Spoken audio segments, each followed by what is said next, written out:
शिपिविष्टाय नमः।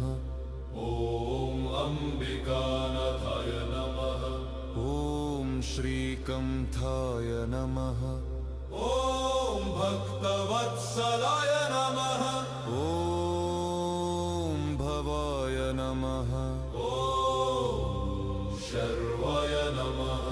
ॐ त्रिलोकेशाय नमः। ॐ शितिकंठाय नमः। ॐ त्रिपुरान्तकाय नमः। ॐ कालाग्निरुद्राय नमः। ॐ गिरीशाय नमः। ॐ गणाध्यक्षाय नमः। ॐ महाध्यक्षाय नमः।